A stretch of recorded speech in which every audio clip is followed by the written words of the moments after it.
In his childhood, Elvis Presley was far from the megastar the world would eventually know. He was simply a little boy living a humble life in Tupelo, Mississippi. Shy, insecure, soft-spoken, and deeply attached to his mother, Gladys Love Presley. The bond between Elvis and Gladys was unlike the typical mother-son relationship. They lived in poverty, moved frequently due to financial instability, and faced hardships that forced them to depend emotionally on each other. Gladys saw Elvis not only as her only son but as the light of her life, and Elvis saw his mother as the safest place he had in a world full of uncertainty.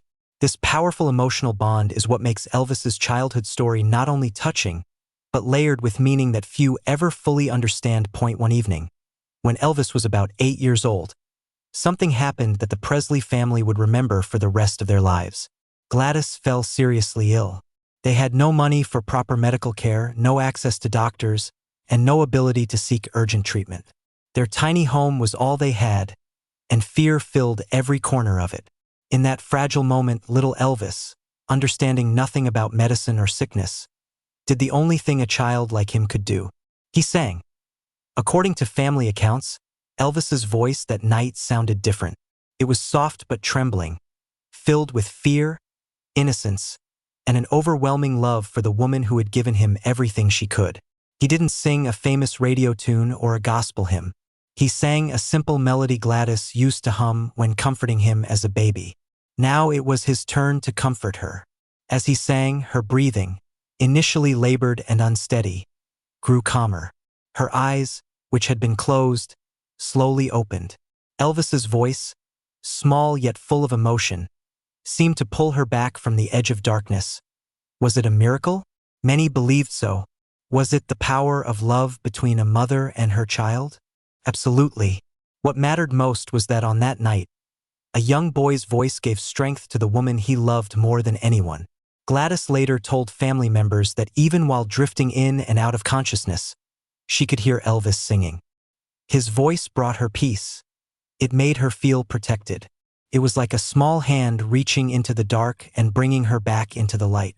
For the Presley family, that moment became a foundation for their belief that Elvis possessed something special. Not only a talent for singing, but a rare ability to touch people's hearts. But life never stays still. As years passed, the Presley family faced new challenges. They eventually moved to Memphis in search of a better future. Elvis was growing, absorbing various musical influences from gospel to blues to country.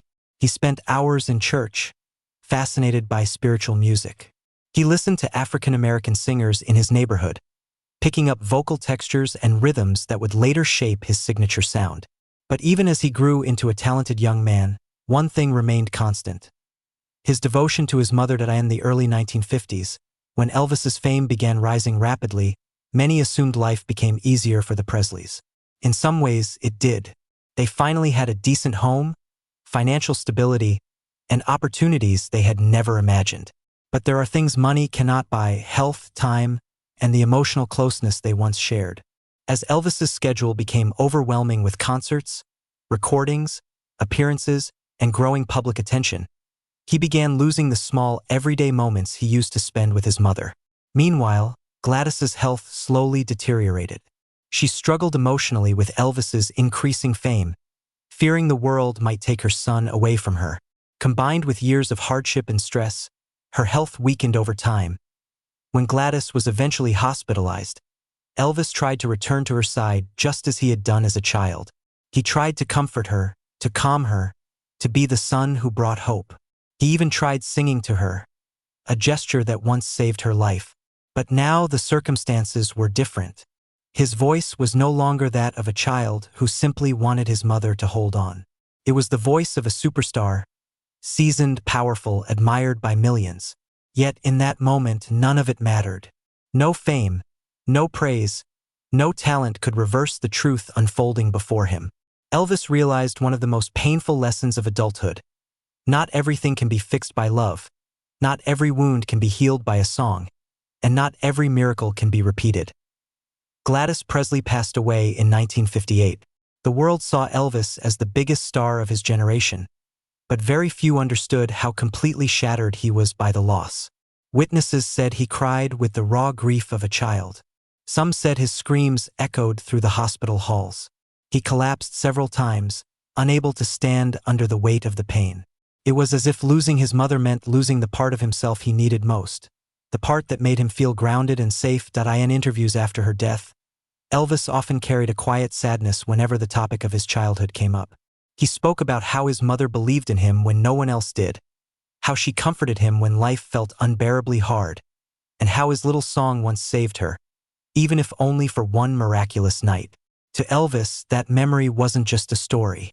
It was a wound, a blessing, and a defining part of who he became. As Elvis rose to incredible heights in the 1960s and 1970s, audiences saw him as the ultimate entertainer, a legend among legends. But behind the stage lights, there lived a man still carrying the loss of his mother. In private moments, Elvis often sang gospel songs to feel close to Gladys. Even on grand stages, when thousands screamed his name, there were moments when his expression revealed something deeper, a longing, a hurt, a memory that refused to fade. His voice resonated with emotion not because of fame or technique, but because he carried a lifetime of stories, miracles, heartbreaks, and regrets. The story of how little Elvis once saved his mother, but couldn't do it again as an adult, is not just about a miracle that faded with time. It is a story about love, fierce, unconditional, and unforgettable. It is about the relationship between a mother and her son, about the innocence of childhood, and about the painful truths we all face as we grow older. Elvis may have become the greatest performer the world has ever known, but in his heart, he remained a boy who wished he could have saved his mother one more time.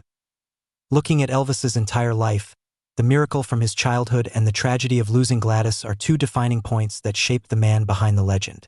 When he sang songs like, "Are You Lonesome Tonight?" or "Always on My Mind," what the world heard was not just music. It was Elvis pouring out pieces of his soul. Every note carried echoes of his past, the love, the loss, and the longing he never truly escaped. Perhaps that is why Elvis's voice remains timeless. It wasn't merely sound. It was emotion in its purest form. In the end, this story serves as a reminder that even the greatest icons carry wounds the world never sees. Elvis Presley may not have been able to repeat the miracle of his childhood, but that moment remains one of the most profoundly human chapters of his life. And within that fragile, beautiful memory lies the real Elvis. Not just the star, not just the legend, but the boy who loved his mother with all his heart.